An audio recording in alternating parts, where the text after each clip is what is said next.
Assalamualaikum warahmatullahi wabarakatuh. Assalamualaikum. Pemirsa, kembali berjumpa dengan saya, Klik. Kita akan berbincang dengan guru kita, Ustadz Adi Hidayat, membahas hal-hal yang aktual yang terjadi di masyarakat kita, hal-hal yang menjadi viral di media sosial, dengan pandangan yang lebih luas, ilmiah, dan menarik tentunya.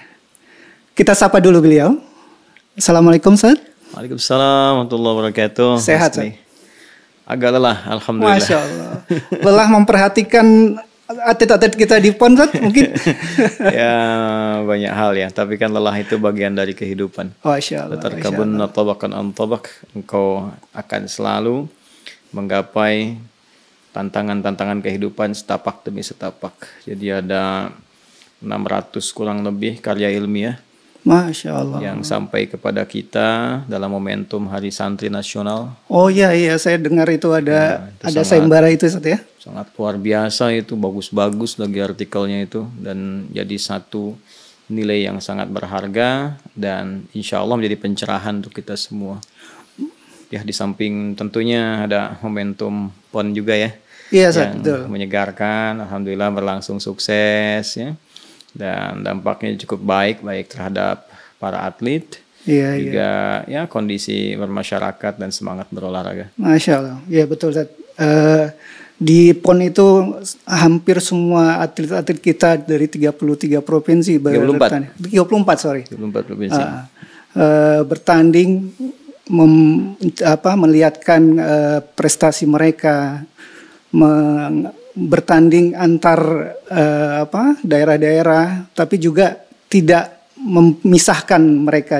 Mereka tetap bersatu dalam kebangsaan Indonesia, kelihatannya, Ustaz, ya. Ya, itu kan spirit dari Bhinneka Tunggal Ika, kan?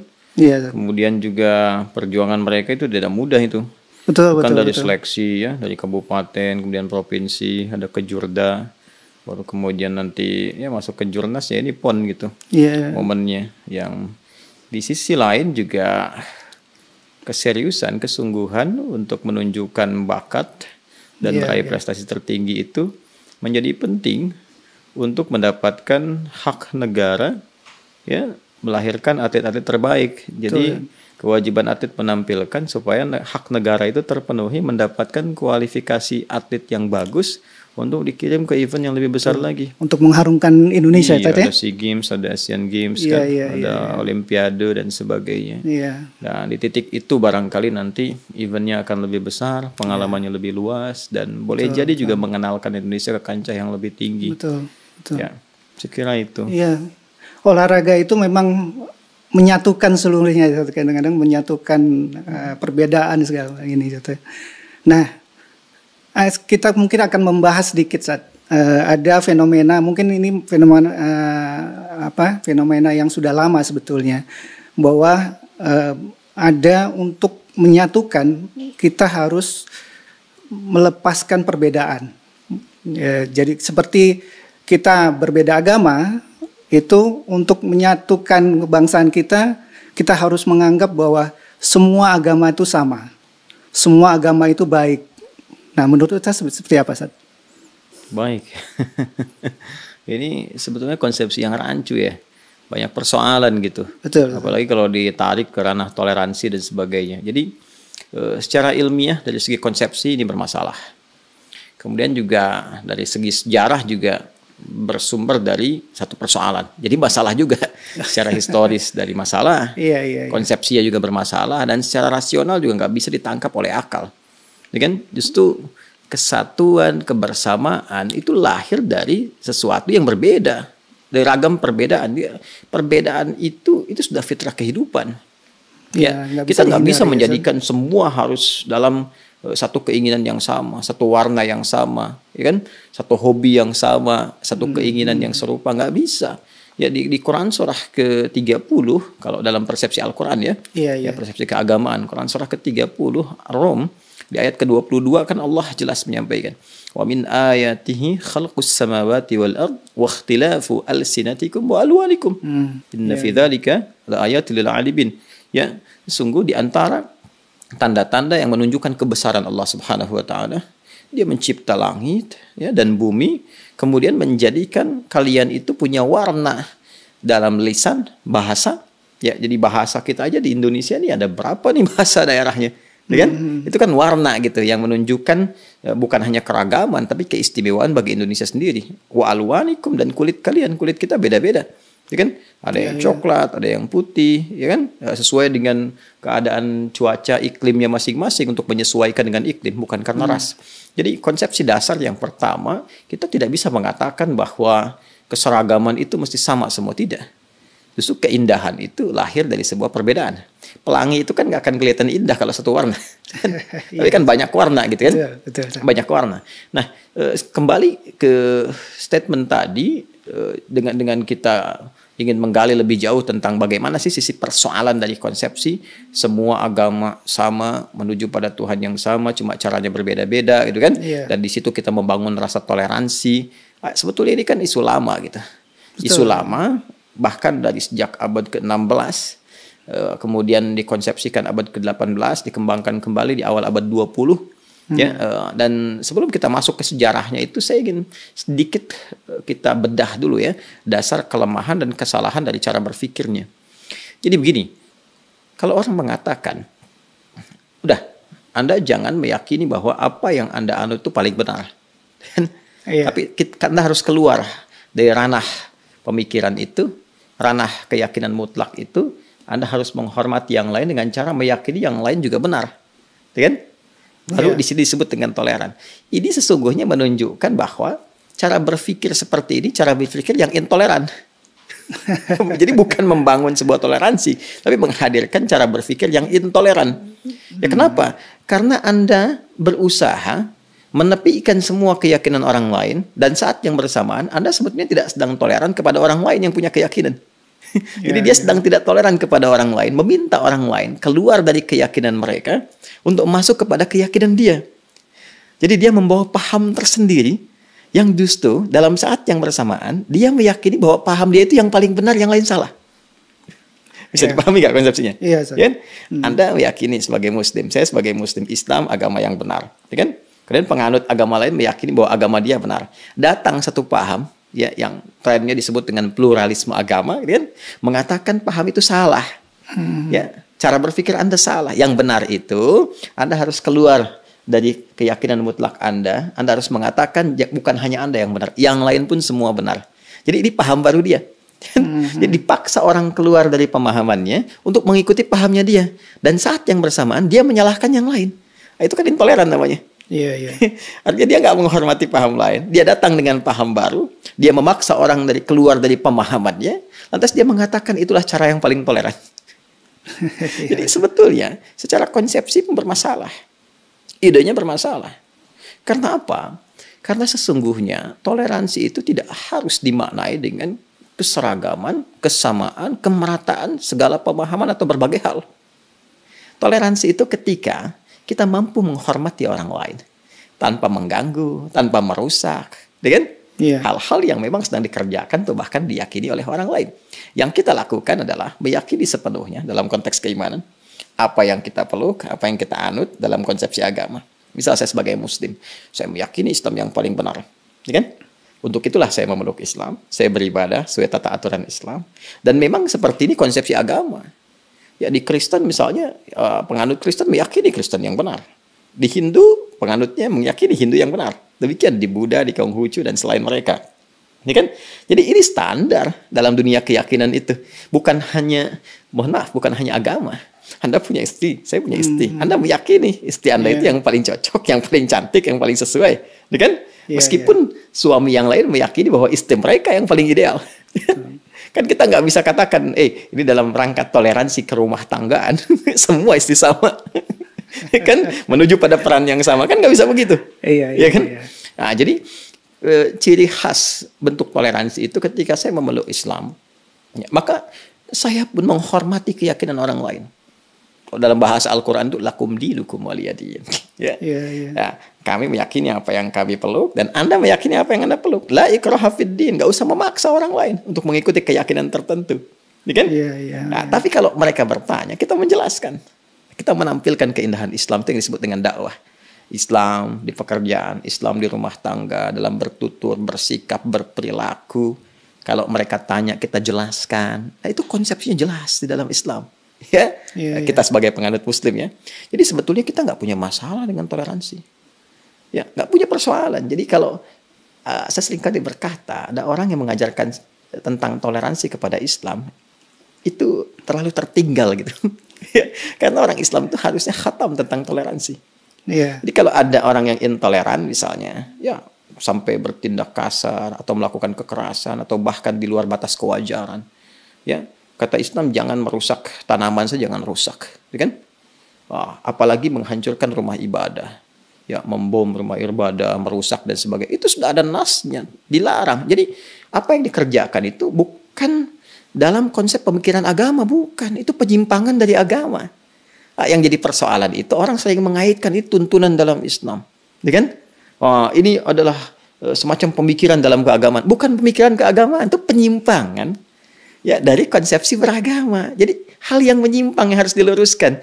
Kan saya sering katakan, kalau pecinya itu bermasalah, jangan dipotong kepalanya, tapi cari peci yang sesuai dengan ukuran kepala. Iya. Jelas ya? Iya.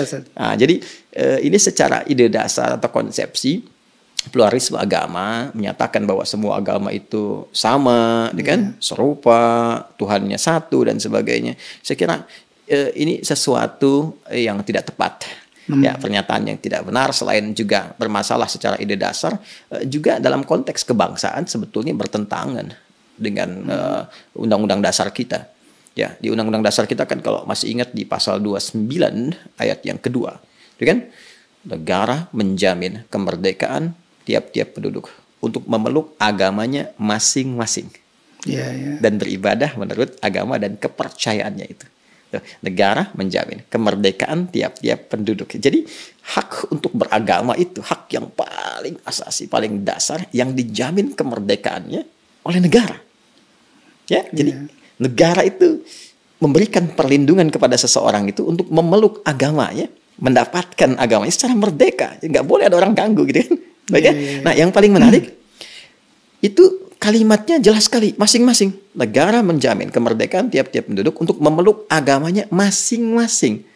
Artinya negara pun mengakui ada keyakinan-keyakinan yang berbeda yang dipilih oleh setiap penduduk berdasar keyakinan masing-masing.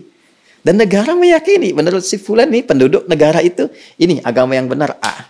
Ya? Yang lainnya memeluk B, yang lain memeluk C. Jadi seseorang memeluk agama itu karena meyakini konsep keberagamaan yang dia peluk itu benar. Nah, kalau dia mengatakan semuanya benar sama semua, itu jadi gado-gado nanti. Jadi tidak relevan juga gitu pasal 29 ayat 2 ini. Jadi di sini memberikan jaminan dan pengertian bahwa ini loh, negara menghargai konsep keyakinan setiap pemeluk agama yang meyakini bahwa ini agama ini yang benar menurut pemeluknya. Dan dijamin oleh negara keyakinannya itu. Bahkan dijamin bagaimana dia beribadah menurut kepercayaannya itu. Nah, jadi di sini sebetulnya paham-paham semacam pluralisme, kan? Dalam saat yang bersamaan ketika negara mengakui ini konsepsi beragama seperti ini, ya dengan keyakinan setiap pemeluknya datang satu keyakinan mengatakan nggak bisa begitu, semua sama. Menuju pada Tuhan yang sama. Ini sebetulnya secara konsepsi kalau kita gali lebih dalam itu bertentangan dengan undang-undang. Apalagi paham sekularisme yang memisahkan agama dengan negara. Ya. Jadi di Indonesia itu perkawinan antara nasionalisme ya dengan satu spirit keagamaan itu menyatu. Ya nggak bisa dipisahkan. Bahkan saya sering katakan Indonesia itu bukan negara agama, tapi kehidupan berbangsa dan bernegara itu spiritnya bersumber dari dasar keagamaan. Ya, negara berdasar atas ketuhanan yang Maha Esa. Pasal 29 ayat 1. Ya kan? Pancasila, satu, ketuhanan yang Maha Esa. Nah, itu masuk dari segi konsepsi. Jadi kalau ada statement tertentu misalnya yang mengatakan seperti tadi, nah sebetulnya statement itu bermasalah. Statement itu bermasalah. Jadi kalau yang seperti itu ya kalau udah tahu kita yang demikian bermasalah jangan terlalu serius juga. Jangan terlalu serius dalam arti ya anggap saja mungkin belum mengetahui gitu ya. Belum sampai kepada tipikal pemahaman demikian. Cuma kadang-kadang memang mengganggu, Ustaz. Jadi ada narasi-narasi bahwa kita muslim umpamanya, kita muslim seandainya kita berusaha untuk kafah, untuk belajar agama kita lebih jauh, itu akan menjadi intoleran. Jadi lebih kaku dengan perbedaan. Apakah harus begitu, Ustaz? Seperti Ustaz tadi singgung, itu sebagai penyimpangan agama sebetulnya, penyimpangan ajaran, pikiran. Bukan agama ya, itu iya, betul. penyimpangan cara berpikir. Betul, gitu ya. betul. Saya kira tidak begitu juga ya. Jadi kita harus bersikap ya proporsional saja. Yeah. Kalau kita sudah tahu ini salah, ya sudah, tinggalkan. Yeah. Jangan banyak diviralkan. Yeah. Terus berikan pemahaman yang benar sebagai solusi. Ya, untuk apa juga diramaikan. Cukup berikan pemahaman yang benar bahwa pendapat Anda ini keliru, kan? Dasarnya begini. Selesai kan? Boleh jadi orang memberikan statement itu, boleh jadi karena kurang informasi, kurang pengetahuan, cuma dapat informasi dari titik A, merasa sepertinya ini benar cara berpikirnya, padahal dibangun dari premis atau cara berpikir yang keliru. Betul. Jadi kita datang dengan pembanding. Jadi kan kalau ilmiah kita jawab dengan ilmiah lagi. Betul. Orang datang dengan pemikiran, masa ada orang menjawabnya dengan senjata, dengan pedang, dengan batu, dengan lemparan, kan tidak demikian. Orang datang dengan pernyataan, dijawab dengan pernyataan lagi. Orang datang dengan statement, dijawab dengan statement lagi. Orang datang dengan pemikiran, dijawab dengan pemikiran lagi. Dan di situ akan diuji. Itulah indahnya berislam. Yeah. Ya. Jadi kalau di Al-Quran itu begini, kalau sudah jelas kita mendapati sesuatu yang menyimpang, tidak jelas, dan setelah dijelaskan masih bertahan dengan itu, tinggalkan. Ya, Quran surah ke-4 An-Nisa misalnya ayat 140. Wa qad nazzala 'alaikum fil kitabi an idza sami'tum ayatillahi yukfaru biha wa yustahza'u biha fala taq'udu ma'hum hatta yakhudu fi haditsin ghairi innakum idzam mithluhum. Jelas. Ya innallaha jami'al munafiqina wal kafirina fi jahannam jami'an. Dan telah tetap ketentuan dalam Al-Qur'an.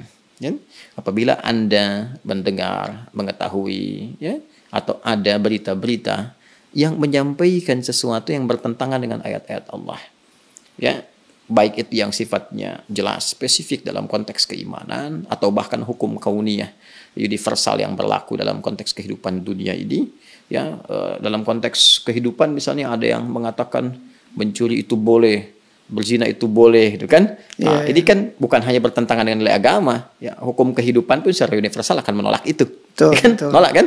Nah, maka apa yang terjadi? Jangankan itu, orang yang mengolok-olok saja kata Al-Quran, ya, wa yustahza'u biha, engkau diolok-olok, ya, dengan pakaianmu, penampilanmu misalnya, atau dengan perubahan sikapmu menjadi lebih baik, nah, maka yang seperti itu abaikan saja, tinggalkan, jangan sertai.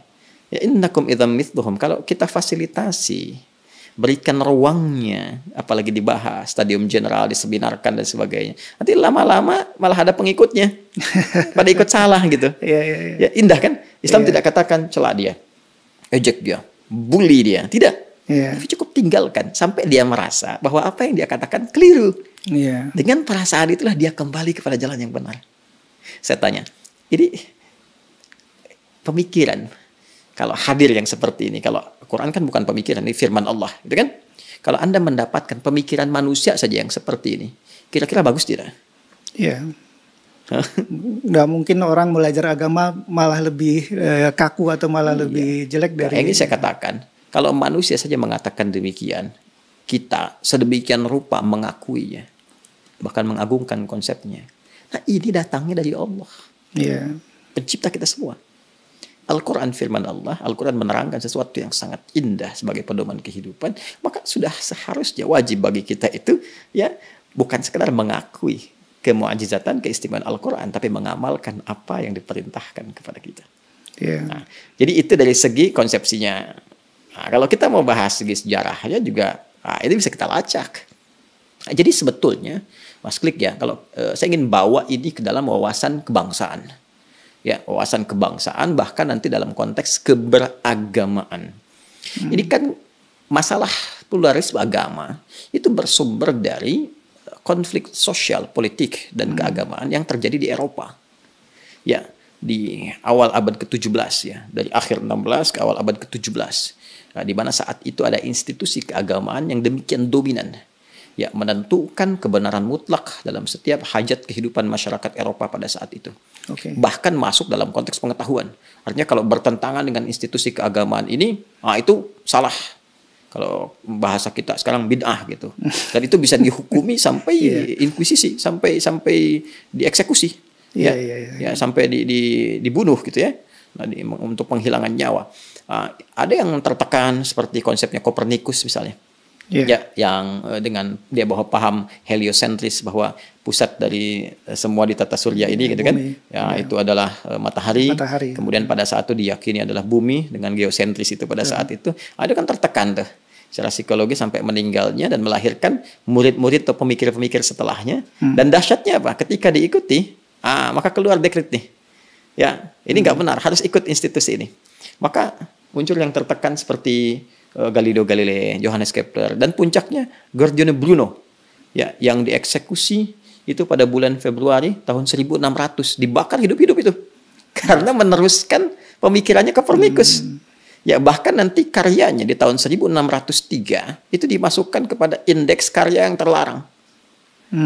Dari situlah kemudian muncul gerakan-gerakan di kalangan pemikir-pemikir di masa Enlightenment namanya, masa pencerahan di Eropa. Ya, khususnya di awal abad ke-18. Maka muncullah kemudian kekuatan rasionalisme dari pemikiran yang melahirkan paham yang disebut dengan liberalisme. Liberalisme itu bawaannya apa? Kebebasan, ya, kemudian ditampilkan toleransi, bagus-bagus dia kalimatnya. Kebebasan, toleransi, dan persamaan. Apa yang kemudian dikembangkan persamaan itu dalam konteks keagamaan, persamaan dalam berkeyakinan beragama. Jadi sebetulnya persoalan pluralisme agama ini awalnya adalah masalah sosiopolitik, ya, dengan persoalan kalau istilah kerennya koeksistensi berkehidupan. Jadi tidak bisanya kita berdampingan secara bersamaan, secara sosiologis, ya, konteks interaksi sosial dengan orang di sekitaran kita, karena semua keputusan mutlak dari kebenaran, ya, ukuran-ukuran dasar kebenaran itu harus kembali kepada satu arah dalam segala hal. Jadi persoalannya bukan masalah ini keyakinan agama ini benar atau tidak, tapi belum ada konteks, satu konsepsi yang bisa mengatur hubungan sosial itu berlangsung secara harmoni. Maka muncullah paham liberalisme tadi, yang diantara turunannya, anak fikirnya itu pluralisme. Lantas dia berkembang, meluas, kan, dan sebagainya, sampai kemudian di awal abad ke-20, tahun 1912 tepatnya, lahir seorang bernama John Hick.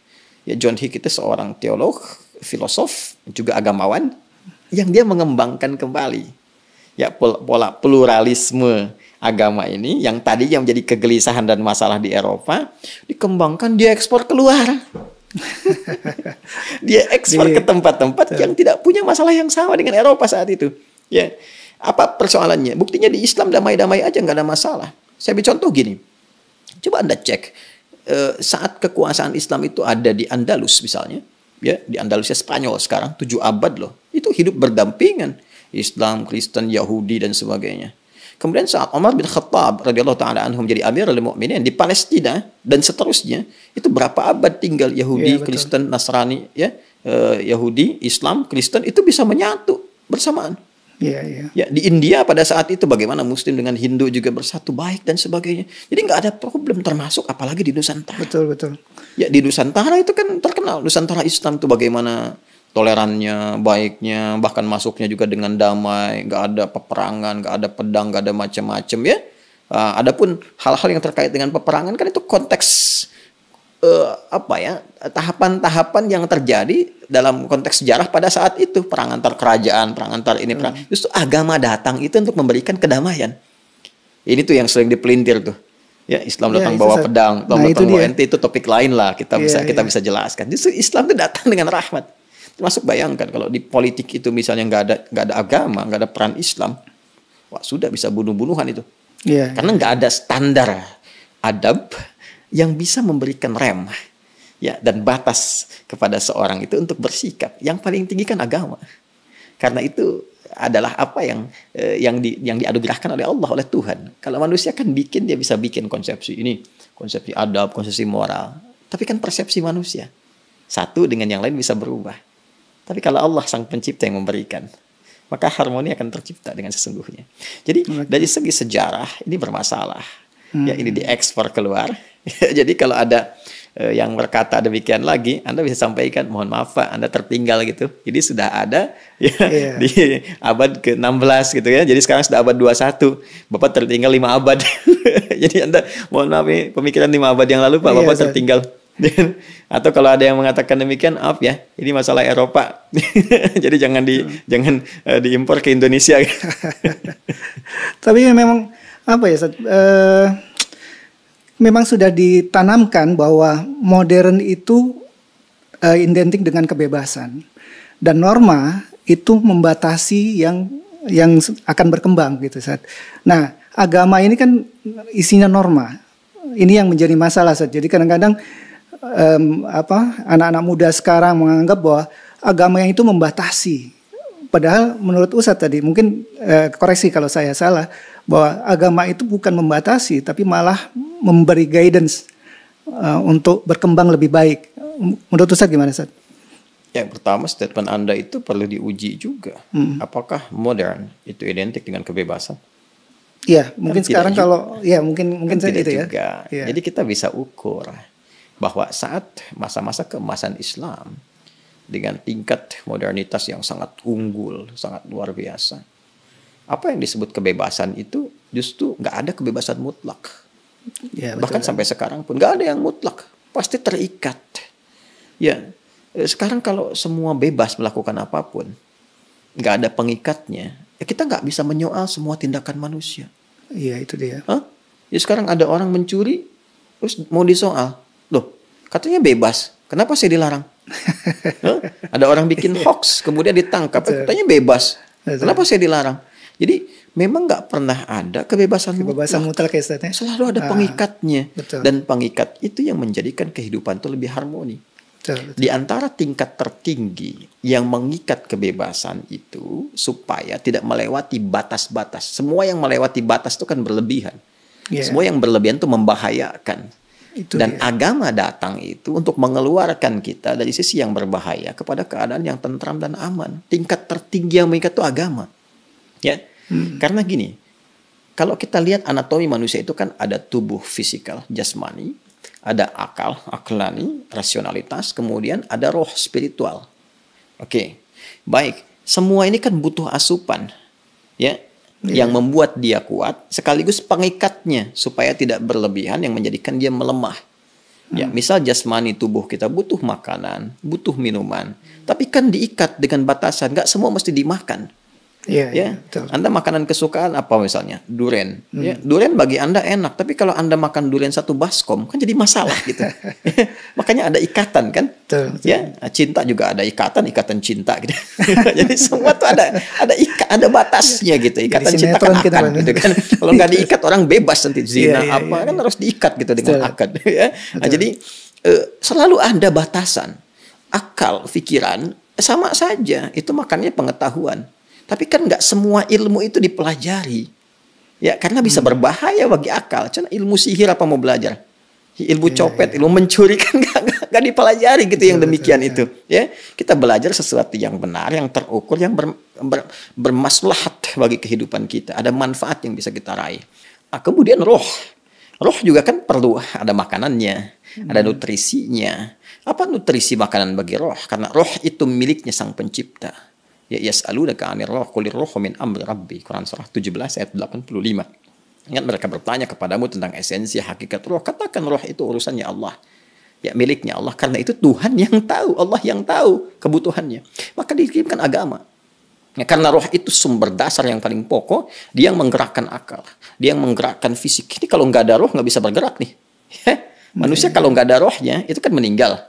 Ya, kalau ada roh dengan akal nggak ada jasadnya, ya itu gentayangan. Dan kalau ada roh ada fisiknya, nggak ada akalnya itu kan hewan, kan? Nah, karena itu diturunkan, diberikan konsepsi keberagamaan, diberikan agama untuk membimbing roh supaya bisa menggerakkan tubuh, menggerakkan akal, ya, dalam beraktivitas yang positif dalam kehidupan. Yeah. Jadi agama pada akhirnya ya memberikan sebuah konsepsi berkehidupan, guidance tadi, pedoman hidup yang mencakup kebutuhan roh sebagai dasar, fisik kebutuhan luar, dan akal yang menjadi pengikat antara roh dengan fisik. Jadi di agama itu akan ditemukan, kalau konsepsi agama itu benar, akan ditemukan tuntunan untuk roh, supaya roh itu tenang dalam konsepsi ibadah spiritual. Di Islam ada sholat, gitu kan? Yeah. Ada zakat, ya kan? Ada interaksi dengan Al-Quran, ada umrah, ada haji, dan sebagainya. Ada bimbingan untuk fisik, bagaimana fisik itu beraktivitas. Makanya di Islam itu ada makanan yang dibolehkan, begini cara mencarinya. Ada makanan yang dilarang. Haram itu kan seakar dengan kata hormat. Jadi diharamkan itu sebetulnya bukan untuk menjadikan seseorang itu sulit mendapatkan akses tertentu, bukan. Tapi untuk menjaga kehormatan kita. Kenapa Anda diharamkan berzina? Karena zina itu meruntuhkan kehormatan Anda. Kenapa Anda nggak boleh korupsi? Karena korupsi itu bisa merendahkan kehormatan Anda. Makanya hukumnya haram. Kenapa makanan ini haram? Karena ini bisa merendahkan kehormatan fisik Anda. Kehormatan akal Anda. Anda minum minuman yang diharamkan. Bermasalah untuk akal Anda. Kehormatan Anda jadi rendah, jadi persoalan gitu, ya, perilaku Anda jadi tidak terukur. Nah, ini yang saya maksudkan kalau kita kembali kepada tadi. Nah, agama datang sebagai pengikat, ya, isinya ada dogma, ada norma, ada panduan-panduan kehidupan. Jadi kalau kita masih berakal dalam tanda petik ya, dan akalnya masih sehat gitu kan, bisa berpikir dengan jernih, kita tidak melihat agama ini sebagai penghambat, itu pengarah. Betul. Pengarah. Ya, nah, jadi kalau orang sudah berpikirnya bebas, sebetulnya nggak bebas juga. Dia menjadikan nafsunya sebagai pengikatnya. Ya, afara'aita alladzi man ittakhadha ilahahu hawa. Apa engkau pernah menyaksikan seseorang yang menjadikan nafsunya menjadi kendali bagi dirinya? Betul. Jadi dia nggak bisa bebas dari keterikatan. Ya, mereka sudah memilih berarti satu ya dengan. Jadi paham-paham semacam relativitas, bukan yang di fisika ya. Iya. Kan ada relativitas hukum fisika Einstein itu, IMC kuadrat gitu kan? Nah, bukan yang itu. Relativitas dalam pemikiran. Jadi semua serba relatif. Iya. Ya, itu bahaya itu. Bahaya. Itu kan pemikiran Anda aja di Islam begitu kan masih relatif. Nah, itu dia. Wah, itu bahaya. Saya mau menanya tadi sebetulnya itu satu. Itu kan bahasa Anda saja. Jadi sebetulnya nggak ada relatif mutlak itu. Kalau semua relatif, jadi ukuran kebenarannya apa?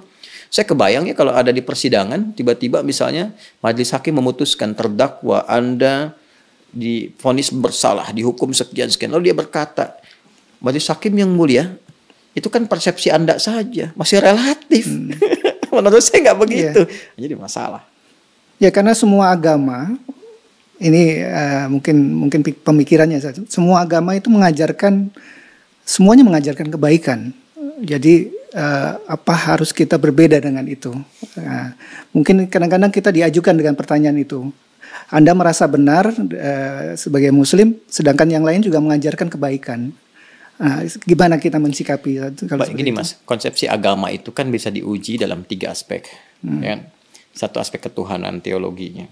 Yang kedua aspek ibadah, tata cara dia ibadah. Yang ketiga muamalah, yang mengatur pedoman dalam berinteraksi secara sosial. Ya kan? Oke. Boleh jadi di aspek yang ketiga semua menunjuk kepada yang benar. Mengajarkan interaksi yang benar dengan sesama. Silakan Anda cek ya. Pasti semua agama mengatakan harus jujur, nggak boleh mencuri, kan, nggak boleh berzina dan sebagainya. Jadi kalau ada yang membolehkan berzina, menipu dan sebagainya, dipertanyakan konsepsi keagamaannya. Di aspek yang ketiga ini, secara hukum sosial, semua bisa sepakat. Tapi dikatakan agama harus memenuhi unsur 2 lagi. Konsepsi ibadahnya bagaimana? Di agama pasti ada ibadah, karena ibadah itu konsekuensi dari keadaan seorang hamba yang menuhankan sosok Tuhan. Pembuktian dari sifat menuhankan itu adalah ibadah. Harus menyembah Tuhannya. Bagaimana konsepsinya? Caranya bagaimana dia beribadah? Diatur tidak? Cara dia ibadah seperti apa? Ditunaikan kapan? Bagaimana teknisnya? Apa maknanya? Apa hikmahnya? Apa implementasi ibadah itu bagi kehidupan? Di titik ini pasti akan ada perbedaan. Saya sebagai Muslim, ya, dengan saudara-saudari kita sebangsa setanah air dan non-Muslim, konsepsi ibadahnya pasti beda. Ya, saya di Islam. Kenapa saya meyakini Islam misalnya? Karena konsepsi ibadah saya, ya, yang saya jalani dalam Islam, itu menurut saya yang paling sesuai, paling lengkap, paling akurat, paling rasional. Ya, dari sisi sholatnya misalnya, ibadah pokok itu kan sholat. Waktunya jelas diatur, kapan saya mesti sholat. Panggilannya jelas. Kemudian bagaimana penampilan saya saat akan menunaikan sholat jelas. Apa yang harus saya lakukan sebelum sholat jelas. Sebelum sholat kamu wudhu dulu. Ada langsung firmannya dari Allah, bukan rekayasa manusia, bukan buatan Nabi Muhammad SAW, kan? langsung dari Tuhan. Nih, Quran surah kelima ayat yang ke-6. Ini cara wudhunya begini, diatur, diterangkan oleh Rasul. Begini prakteknya. Kemudian sebelum sholat kenakan pakaian yang terbaik. Bahkan sejak ada panggilan dari masjid kita dengar. Quran surah ke-7 ayat 31. Ya bani Adam khudzu zinatakum 'inda kulli masjid.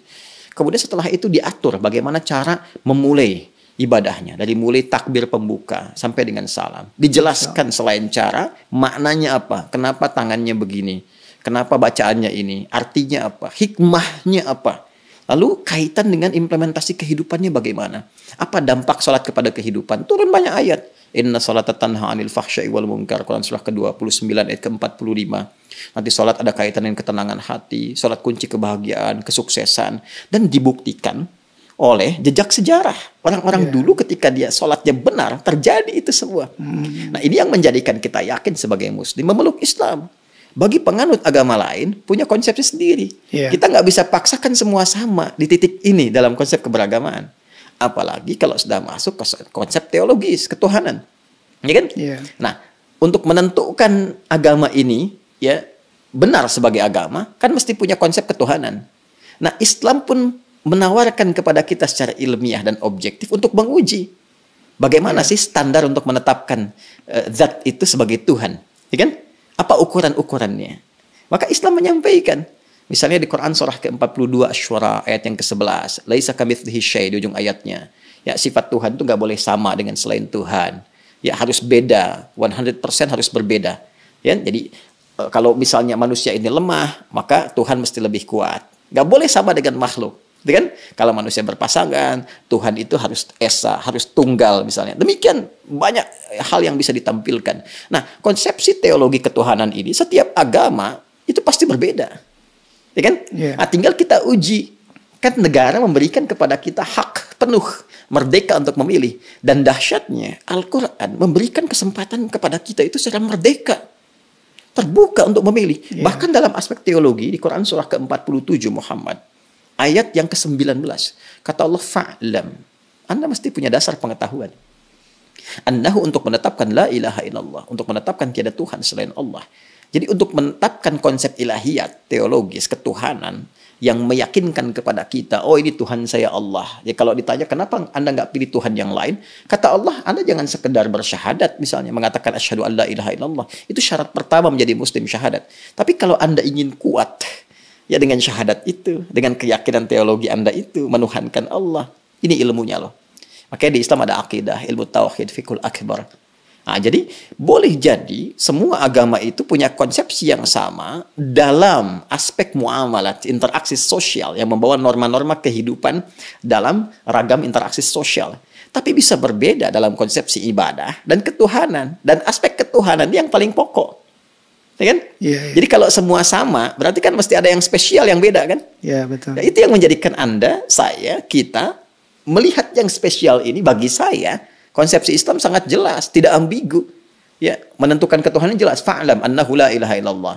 Innani anallahu la ilaha illa ana fa'budni. Ya, saya Allah, kata Allah, nggak ada Tuhan yang dipertuhankan selain saya. Ya, maka sembah saya. Nah, saya mencari, saya membandingkan, melihat dengan keyakinan lain, saya temukan yang paling jelas. Tidak ambigu, tidak susah dipahami sebagai muslim ya.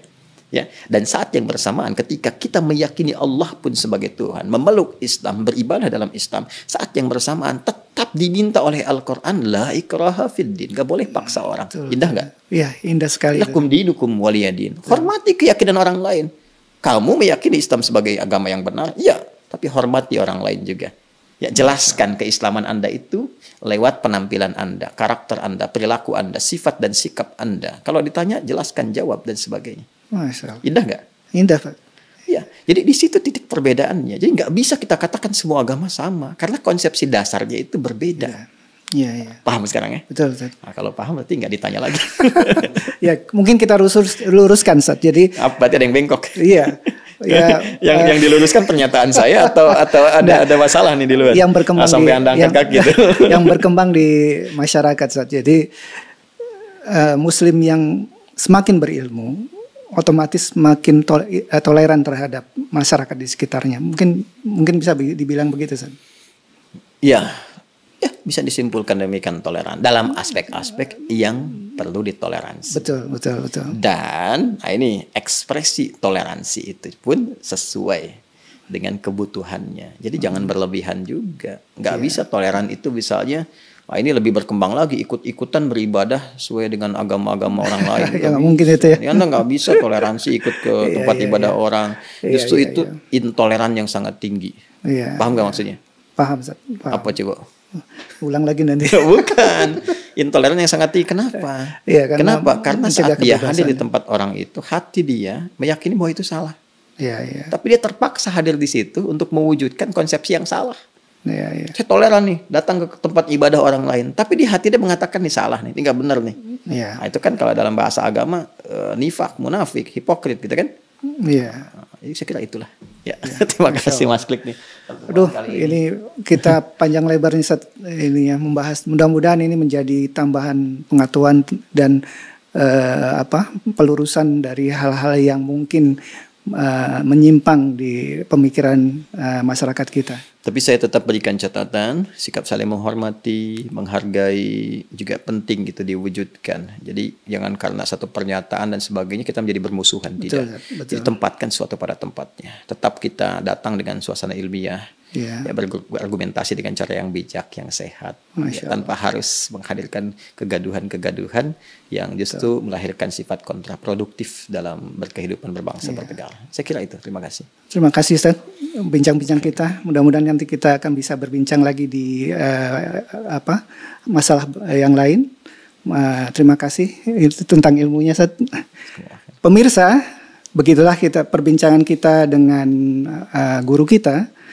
Dan mudah-mudahan kita bisa menarik kesimpulan yang baik, mendapatkan tambahan ilmu dari apa yang kita perbincangkan tadi.